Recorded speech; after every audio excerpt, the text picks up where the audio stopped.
This is a US plug, this is a Chinese plug, and this is a European standard plug. Beyond these, there's a wide variety of household plugs used around the world. One planet, 15 different types of plugs. While even smartphone chargers are nearing global standardization, national plug standards remain fragmented. As a result, if you travel abroad and want to charge your phone, you often end up using adapters, sometimes stacking one on top of another. This is not just a hassle for the public, for the manufacturing and industrial sectors. It's a major headache given these many disadvantages. Why can't we just have one single global plug standard? Is it a lack of will, or is global unification simply impossible? Hello everyone, this is Kanchai. Today, we're going to break down everything you need to know about plugs. Of the 15 types of plugs mentioned earlier, there are 4 main mainstream systems. The US developed 2 flat pin plug, the European round pin plug, the Commonwealth 3 rectangular pin plug, and the angled pin plug used in China and Australia. Reason the US 2 flat pin plug is so widely distributed is closely linked to America's early sphere of influence. Countries like Canada and Mexico adopted it due to their proximity to the US. Their power grids and appliance trade were deeply influenced by the US. The Philippines adopted it because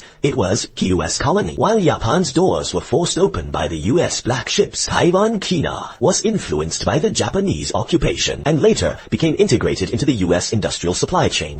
Meanwhile, the distribution of Commonwealth and European plugs is the result of early colonial influence and the massive export of home appliances. For instance, Hong Kong, China, which was once under British ruler, continues to use the British 3-pin plug today. Yet with post-war reconstruction as plugs became tightly integrated with each country's grid, global socket designs effectively became isolated islands. Unsurprisingly, this has led to a situation that is now impossible to change. But is merely changing the shape really that much of a hassle? Take the Europlug based on the German-French system as an example. First, it must be capable of handling high voltages of 220 to 230 volts while prioritizing mandatory grounding. Consequently, its 2 round pins have a larger diameter and fixed spacing to ensure a sufficient contact area under high voltage, and thereby reducing contact resistance and the risk of overheating. Now, look at the American standard. As the first nation to build a power grid, its design is quite legacy, with plugs designed specifically for the 110V to 120V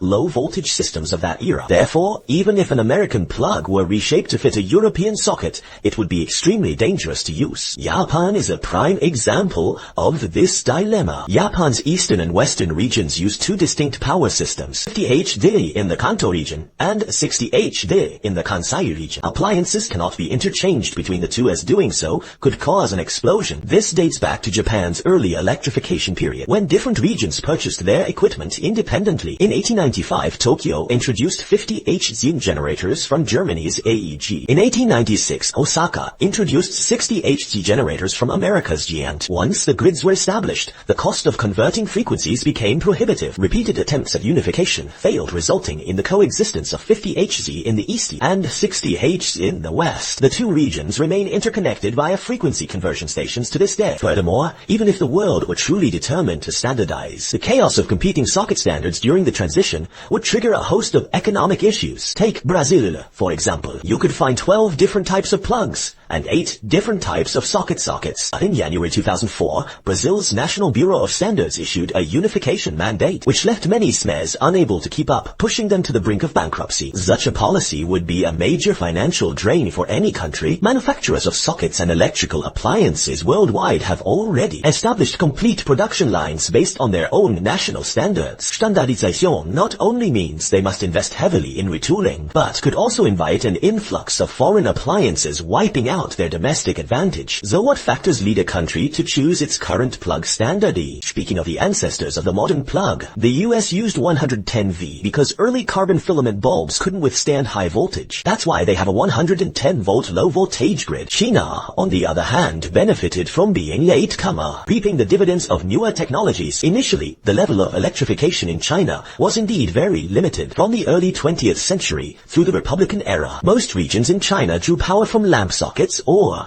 used fixed wiring. Even when sockets were later imported, people simply used whatever was available. It wasn't until the 1950s and 60s, with aid from the Soviet Union, that round hole sockets and two-prong round plugs gradually became the mainstream. After the reform and opening up, household appliances flooded into ordinary homes. Demand for plugs soared, but China faced a practical dilemma. The wiring and grounding conditions in existing buildings were inconsistent. If standards mandating grounding was strictly adopted, it would have rendered a vast number of devices unsafe to use. Therefore, China did not move toward a universal three-prong standard. Instead, it retained the two-prong plug as the primary standard for a long time, compensating for insufficient grounding by upgrading the insulation of the appliances themselves. This is a key characteristic of the current GB standard. By contrast, European standards and the CE system rely more on the synergy between appliances and plugs. They assume that building wiring and grounding are reliable through the grid. Sockets and devices, they ensure safety through integrated coordination. Meanwhile, the American UR standard takes a completely different approach. Due to the historical factors mentioned earlier, it clearly leans toward the minimum harm principle. Specifically under low voltage, it uses polarized plugs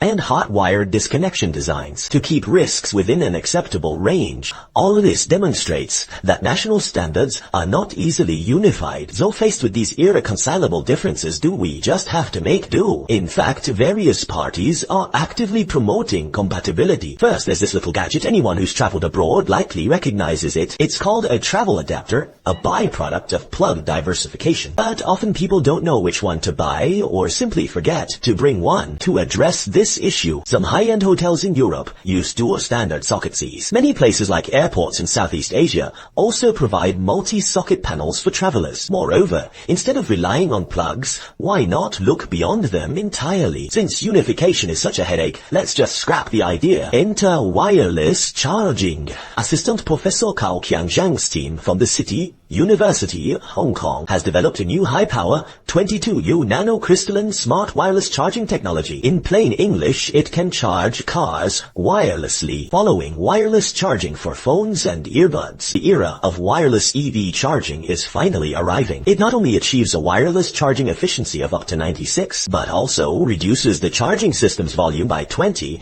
and its weight by 14. If implemented in shopping mall parking spaces or certain roadways, it could even enable charging on the go. Such a vision, whether feasible or not, is quite romantic to our ancestors centuries ago who traveled by carriage and used kerosene lamps. Wouldn't the idea of flying in iron machines powered by electricity have seemed just as magical? Ultimately, the human desire for unity, integration, and a great harmony has never faded. It is not just for convenience, but because the world is essentially one family. We all originated from the African savannas.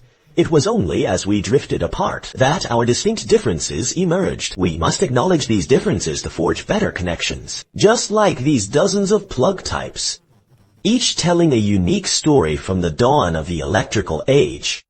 Oh,